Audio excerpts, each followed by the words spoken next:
Welcome, ladies and gentlemen. My name is LPOV, and we are now on week 9, episode 9 of Berserk, the 2016 anime.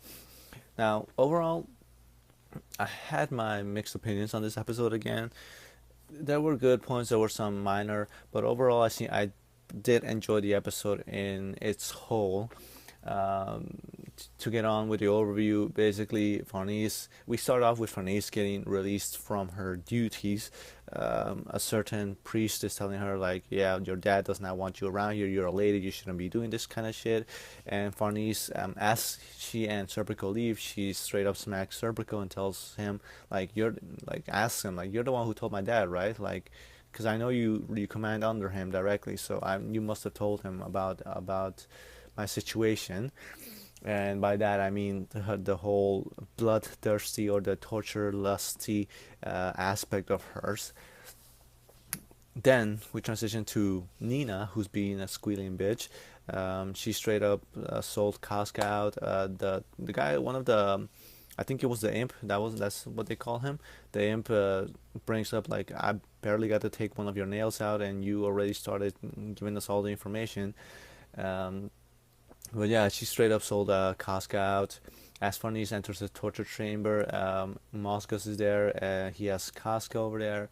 He rips a part of her shirt off to reveal the cursed mark, of course, the sacrifice, mark of sacrifice. Cursed mark is Naruto. What the fuck am I talking about? And as Moscus is going to, so to say, kill her, um, as he's placing her in, like, this casket with frigging needles going through them, friggin' demons start appearing everywhere, and it's like code red. Everyone has to get the fuck out. These demons are like straight up devouring everything and everyone. And Puck, as he's just about to reach her, like, he barely makes it on time. um Casca gets surrounded by this blob like the monster demon. um Around this time, Guts and his party, his group, enter the keep thanks to some inside alliance from Luca's part. And by that is, I'm talking, of course, about Jerome, the guy who seems to be in love with Luca. He helps out in letting them inside. Guts rushes in there just to friggin' save Casca as soon as possible. Um, and as he comes across Puck, Puck brings it up, like, yeah, like, those demons were trying to devour her, but, like, something was off. Like, I felt her life energy still in there. And we find out that this demon, this demon with one eye that seems to be following Guts and Casca around, he straight up seems to have protected Casca from being devoured by the monsters. um so I brought up earlier that, like, all like Moscos and everyone had to get the fuck out of there because of the demons that were just spreading everywhere. We transition over to this chamber where Moscos and his followers are situated, and they're trying to fight off all these demons. In the background, we see the egg-like monster that we've been seeing this past couple of episodes with two big eyes, and he straight up stinks Moscos with something. um, which I was, again, like, I have mixed feelings about this because the episode felt it was going to in a certain pace, and just certain things weren't properly portrayed. In my opinion, could have been done a lot better. And that was one of those parts that I wish could have been done somewhat better. Like, I feel that just this demon that we are yet to be introduced, that we haven't been introduced to yet, he felt like just a little bit off. I think the CGI just took me off way too much. Regardless, um, as Jerome, Luca, and Puck and Isidro are running away, uh, they encounter Nina. They're asking, like, where should we, like, where is Casca, like, where can we find her? She said, like, that she doesn't know, that freaking lying bitch. And as they're running away, trying to look for Casca, they come across Moscos by this time that somehow happens to have wings, his followers also, they have these angelic forms, and they have Casca in their possession.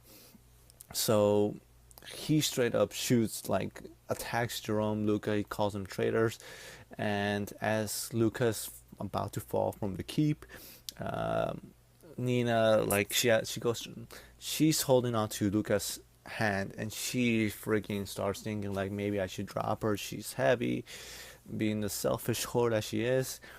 But Luca does the good, out of the good, being the good person that she is. She lets go of Nina and tells her to take care of everyone. Um, and as she's falling, we see freaking Skull Knight rescuing her. I'm not going to go too much into that part. I felt that it was my personal favorite part of the episode, Skull Knight saving her and just like the pile of dead bodies. Um, but then just like Gus straight up bashing in there into the group of Mosgas and straight up fighting all these angels. There's not much that I can say other than that felt again a little bit way too rushed. By the end of the episode, I mean, you had one of the angels already like with one arm cut off because of Guts, and you had most of their faces already shown, which in the manga, in my opinion, took a little bit more time to develop. Guts was having a bit of a harder time with one of the angels, and he had to go back and forth between them before we actually got their faces shown. And even then, like, it wasn't that big of a shocking reveal. Even then, I felt that it was rather underwhelming. But overall, like I said, like the episode, I kind of enjoyed it, kind of didn't. It was one of those alright episodes. Can't complain. I'm looking more forward to seeing next week's episode, and hopefully the pacing will be handled much better then.